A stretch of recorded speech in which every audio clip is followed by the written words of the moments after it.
Now, I want to add here that I'm not saying that all you need to be a great leader is to have a cause. And in fact, if we look at our next example, who's Lenin, he is someone who was all cause and nothing else. And Lenin was proud of the fact. If you look at his 1902 manifesto, What is to be Done, he explicitly says that the party, the movement, and the revolution are one and the same. He says, "We are surrounded on all sides by enemies, and we have to advance almost constantly under their fire. We have therefore separated ourselves into an exclusive group, having chosen the path of struggle instead of the path of conciliation." So what this meant in practice and in theory was the complete subordination of the individual to the ideal of central organization.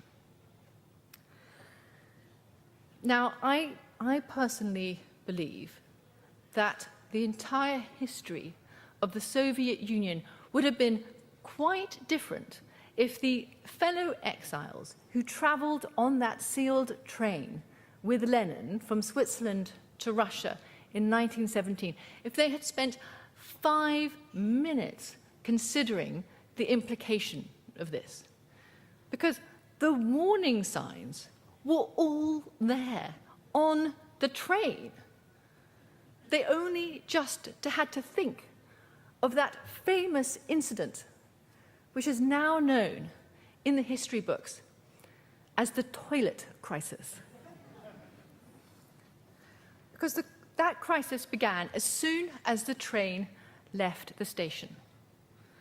Lenin noticed that there was an excessively long queue for the loo. And when he inquired as to the reason why, he was told it was because his fellow exiles were obeying his no smoking directive by having a secret puff in the loo. So Lenin thought for a moment, and he declared that this was a classic case of competition for scarce resources, and that he would solve the problem in true Soviet style by assessing the needs of the passengers, in this case the flushers and the smokers, by allowing the party, which actually meant at this point Lenin, to allocate the goods and services of the said loo according to Revolutionary Party principles. So what this meant was that Lenin cut up a newspaper into long and short strips, which he then allocated as tickets. I promise you this is true. I can see you don't believe me, but this is true. Which he allocated as tickets. Short strips for a flush and long strips for a smoke. And the flushers were allowed 2 quick visits, and the smokers were allowed 1 long visit. And then Lenin sat down, he went back to his revolutionary studies, satisfied that the plan was working. And of course, as soon as he sat down, behind his back, there then erupted a fierce black market, with these tickets being exchanged for legroom, window seats, and swigs of vodka. But then people began to get disgruntled because they felt that Lenin had made the allocations wrong, that they should be swapped over. And so a deputation from the 2 sides, the flushers and the smokers, went to talk to Lenin to see if they could get him to change his plan. And this so enraged him that he had them banished to the unheated luggage department. And this rather upset some of the smokers, who then decided to make a bid for freedom. And so they climbed up onto the roof of the train carriage.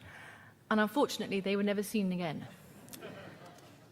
And yet, amazingly, by the time the train did roll into Petrograd's Finland station, there was apparently peace and brotherly love throughout the train, and there didn't seem to be any need for the tickets.